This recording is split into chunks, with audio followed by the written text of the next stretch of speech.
1 जून को घोसी लोकसभा क्षेत्र में होने वाले मतदान को लेकर जिला कलेक्ट्रेट से पोलिंग पार्टियां रवाना हुई। उत्तर प्रदेश के घोसी लोकसभा का चुनाव अंतिम चरण में है, जिसमें कल 1 जून को सुबह 7 बजे से शाम तक मतदान की प्रक्रिया चलेगी, जिसको लेकर आज जिला कलेक्ट्रेट से पोलिंग पार्टियों को 5 विधानसभा जिसमें रसड़ा, मधुबन, मोहम्मदाबाद, गोहना, सदर और घोसी विधानसभा क्षेत्र में पोलिंग पार्टियों को भेजा जा रहा है, जिसमें जिलाधिकारी प्रवीण मिश्रा ने बताया कि जनपद में 1762 बूथ केंद्र है और 913 मतदान केंद्र और सभी पोलिंग पार्टियों को रवाना किया जा रहा है।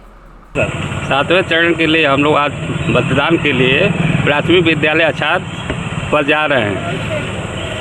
मतलब 7वें चरण का मतदान होना है। हाँ, कल मतदान होना है, उसी के लिए हम लोग पार्टी के साथ रवाना हो रहे हैं। आज पोलिंग पार्टियाँ रवाना हो रही हैं। कल 1 जून को मतदान है 7वें चरण का, उसी के संबंध में हम लोग यहाँ पर आज आए हुए हैं और आज पार्टियाँ सब रवाना हो रही हैं और कल सुबह से जो है 7 बजे से शाम 6 बजे तक जो है वोट कराना है हम लोगों को। मतलब यहाँ से आज सभी पोलिंग पार्टियाँ? हाँ, सभी पोलिंग पार्टियाँ अपने अपने मतदेय स्थल पर चली जाएंगी और हमारी ड्यूटी मऊ विधानसभा में लगी हुई है।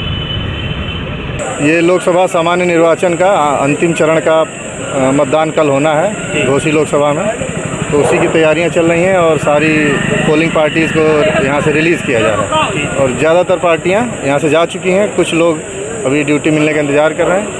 और किसी तरह का असुविधा आप लोग को? नहीं, यहाँ पे जलपान का पानी, शरबत और छायादार व्यवस्थाएं की गई हैं, तो ऐसी कोई असुविधा नहीं है और सब चीज़ सुचारू रूप से चल रही है। ये 7वां चरण का मतदान है? जी, आखिरी चरण का, अंतिम चरण का मतदान है। जैसे आप सब लोग अवगत हैं कि हमारे मऊ में 1762 बूथ हैं। इन बूथ की सभी पोलिंग पार्टियां ससमय यहाँ पहुँच गई थी। कुछ एक कर्मचारियों की ज़रूर अनुपस्थिति उस समय थी जो अब रिजर्व से पूरी हो रही हैं और सभी लोगों की रवानगी यहाँ से सुचारू रूप से सुनिश्चित की जा रही है। इनका संपूर्ण आगे का कार्य भी पूरी सुगमतापूर्वक हो सके, टेक्निकली को कोई प्रॉब्लम ना हो, इसलिए इन 1762 बूथों की पार्टियों के सुपरविजन के लिए 115 सेक्टर मजिस्ट्रेट की तैनाती की गई है और उनके भी ऊपर पर्यवेक्षण के लिए हमारे यहाँ 11 जोनल मजिस्ट्रेट तैनात किए गए हैं। तो सभी विधानसभा के AROs जो SDM हैं, डिप्टी DEO और खुद हमारे पर्यवेक्षण में ये चीज़ें सुनिश्चित की जाएंगी कि मल्टी लेयर्ड व्यवस्था बना करके कहीं कार्मिकों को कोई दिक्कत ना हो और कार्मिकों की वजह से भी किसी को प्रॉब्लम ना हो। यहाँ जो एक उल्लेखनीय पहलू है कि न केवल एक महिला कर्मचारी सभी टीमों के साथ हैं, बल्कि हर विधानसभा में 2-2 बूथ ऐसे बनाए गए हैं जिसमें पूरी तरीके से महिला कार्मिक ही इसको संचालित करेंगी पूरी प्रक्रिया। इसी प्रकार से दिव्यांग कर्मियों द्वारा डेडिकेटेड बूथ बनाए गए हैं जिसमें सभी पोलिंग कार्मिक दिव्यांग ही होंगे। इंक्लूज़न के पॉइंट ऑफ व्यू से और विशेष वर्ग के मतदाताओं को, मेरा मतलब दिव्यांगों से है और महिला मतदाताओं के लिए है, उनको आकर्षित करने में ये प्रयोग काफ़ी सहायक होगा, ऐसी पूरी उम्मीद है। और आपके माध्यम से मऊ की जनता से आम तौर पर पूरी अपील है कि लोग आए, मतदान करें। ख़ास तौर पे महिलाओं से, दिव्यांगजनों से भी विशेष गुजारिश है कि वो आएँ, मतदान अपना सुनिश्चित करें। और जो पहली शर्त होती है कि किसी भी प्रक्रिया में भागीदारी की, वो वोट दे करके होती है। राजनीतिक प्रक्रिया में किसी भागीदारी सुनिश्चित करने के लिए तो अपना मत निश्चित रूप से दें। बहुत बहुत धन्यवाद। भीषण गर्मी में क्या कुछ व्यवस्था जिला प्रशासन की तरफ से किया जा रहा है? इसमें 3-4 तरीके से हम लोगों ने किया है, कुछ कर्मचारियों के पॉइंट ऑफ व्यू से और कुछ व्यवस्थाएं मतदाताओं के पॉइंट ऑफ व्यू से की हैं।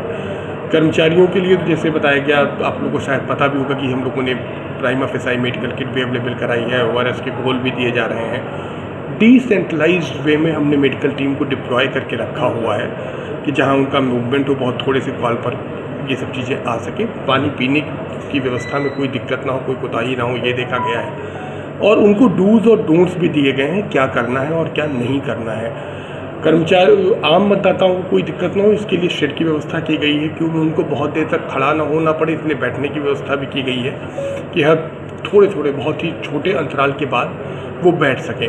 पानी की व्यवस्था कहीं भी अव्यवस्था नहीं की जाएगी। जो दिव्यांग जन आ रहे हैं लोकोमोटिव प्रॉब्लम वाले, व्हील चेयर ही उनके साथ अवेलेबल रहे, दिव्यांग मित्र वहाँ बैठे रहें और वो भी सभी को पानी वगैरह ऑफर करते रहें। ये सब पूरा हम लोग सुनिश्चित कर रहे हैं। पूरी तरीके से आश्वस्त हैं कि चुनाव हमारा बूथों पर धूप है, खुला हुआ है, तो उस बूथ पर जो है छाह के लिए मतदाताओं के लिए क्या वहाँ व्यवस्था? नहीं, सभी बूथों पर जो हमारी आवश्यक व्यवस्थाएं मिनिमम है कि शोर्ट मिनिमम फैसिलिटी हमारे पास ये होना चाहिए, जिसमें साइनेज है, पानी की व्यवस्था है, टॉयलेट है, बिजली है। उसके साथ साथ शेड के लिए भी कह दिया गया, जहाँ नहीं लगे हैं वहाँ लग रहे हैं, लग जाएंगे।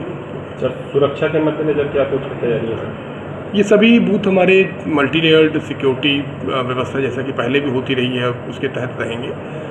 बूथ के बाहर सेंट्रल पैरामिलिट्री फोर्स हर जगह तैनात रहेगी और उसके आगे का एरिया जो प्रेमाइसेस के बाहर का एरिया है वहाँ हमारी स्टेट सिविल फोर्स उसको देखेगी।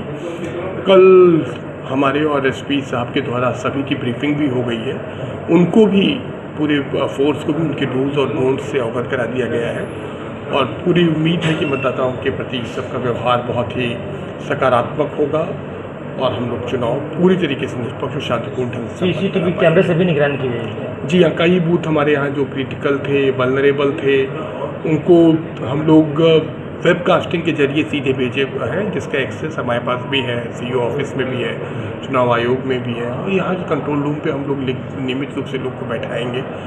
आते आते समय हम भी और हमारे पुलिस कप्तान भी उसको देखेंगे, जिसके माध्यम सीधे बूथ पे क्या गतिविधियाँ हो रही हैं उसको हम लोग जान सकेंगे। सब कुछ क्रिटिकल और संवेदनशील भी है वो? हाँ, उसके लिए पहले भी एक कॉन्फिडेंस बिल्डिंग मेजर सभी के लेवल से हुआ है, मुख्य रूप से एसडीएम और स्थानीय सीईओ के द्वारा मौके पर क्या करके उसकी वल्नरेबिलिटी को ख़त्म करने के पूरे प्रयास हुए हैं। चिन्हांकित करने वाले पीड़ित और पीड़क पक्ष दोनों का भी चिन्हांकन कर लिया गया, उसके तहत निवारक कदम भी पहले से उठाए जा चुके हैं। क्रिटिकलिटी जहाँ जहाँ है वहाँ फोर्स का डिप्लॉयमेंट पूरी तरीके से है, जिसकी वजह से हम पूरी आश्वस्त होकर के बोल रहे हैं कि लॉ एंड ऑर्डर की दिक्कत नहीं आएगी और लोग निष्पक्ष और शांतिपूर्ण ढंग से वोट डालेंगे। मतदान के दौरान यदि कोई ईवीएम मशीन खराब होती है, जैसा कि अमूमन देखा गया है चुनाव के मद्देनजर, तो उसको किस तरीके से तत्काल? पहले तो ट्रेनिंग बहुत अच्छी दी गई है कि इसकी नौबत ना आए कि आदमी टेक्निकली एक्सपर्टीज़ के अभाव में कोई चीज़ की दिक्कत आई। फिर भी चूँकि मशीन ही है, अगर कोई दिक्कत आती है तो हमने सभी सेक्टर मजिस्ट्रेट्स के साथ रिज़र्व मशीनें रखी हैं, टेक्निकल पर्सन भी हम बीच बीच में डिप्लॉय किए हुए हैं कि कहीं ऐसे कोई दिक्कत ना आए, अगर आती है तो उसको हम रिप्लेस कर सकें।